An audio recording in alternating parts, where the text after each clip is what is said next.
নমস্কার। নমস্কার, বহ। কই গেছিলাম? আপনার কাছে আসলাম।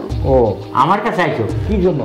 ঠাকুর মশাই, মন্দিরে গেছিলাম, ওইখানে আপনারা পেলাম না, তো বললো যে বাসায়, তাই প্রসাদটা ওইখানে রেখে আসছি।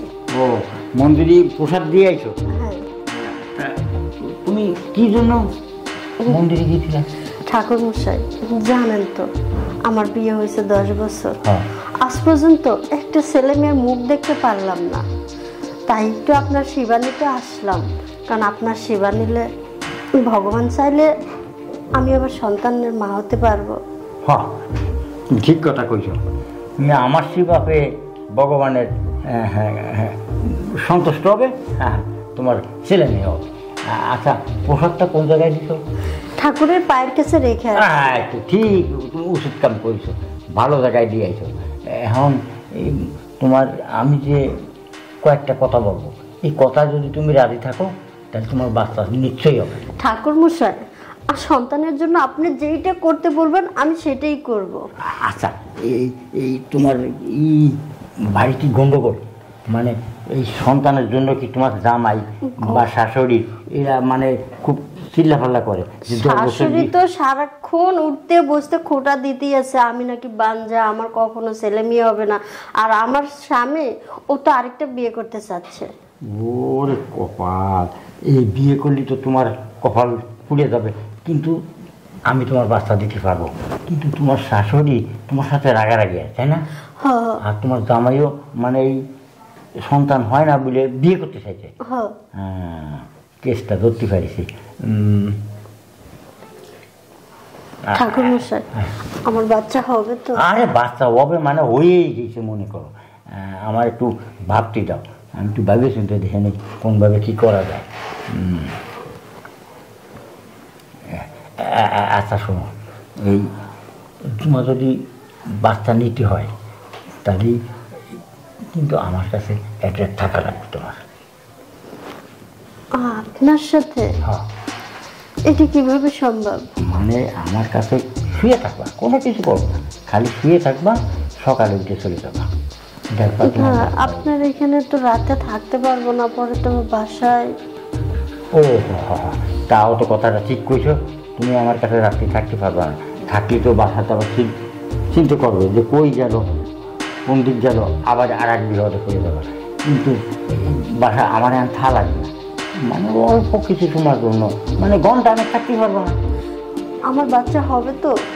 বাচ্চা হবে মানে বাচ্চা হয়েই গেছে মনে হয়।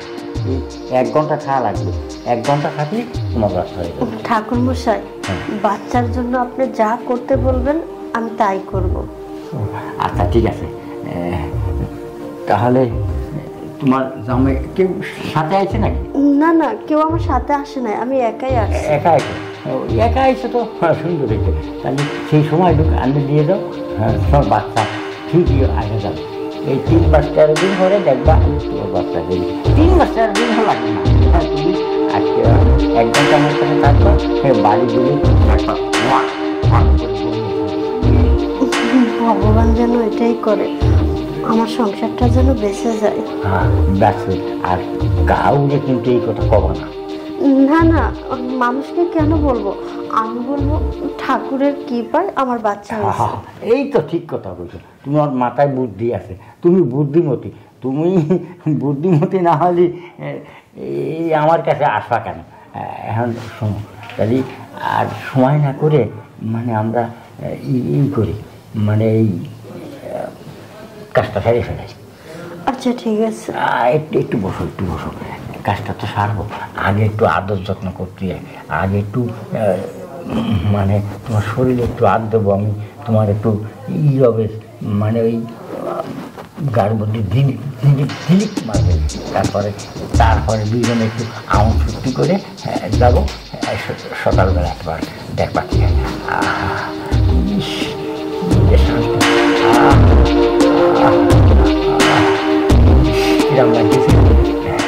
কিরাম লাগতেছে, আমি শরীরে হাত দিই, শরীরটার মধ্যে ঝিমঝিম করতেছে না? এই তো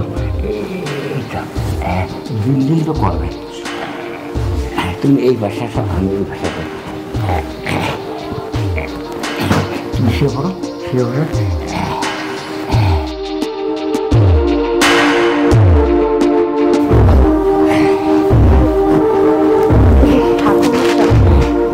আপনি যা বললেন আমি তো তাই করলাম। আমার বাচ্চা হবে তো? বাচ্চা মানে হবে, মানে বাচ্চা হয়েই গেছে।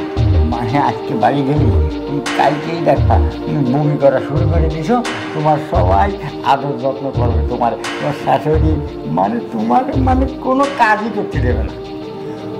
আমার যদি বাচ্চাটা হয়েই যায় আমি সারা জীবন আপনার পুজো করে যাব। আচ্ছা, আমার পুজো করতে হবে না, ভগবানের পুজো করবা, হ্যাঁ ভগবানের নাম নেবা।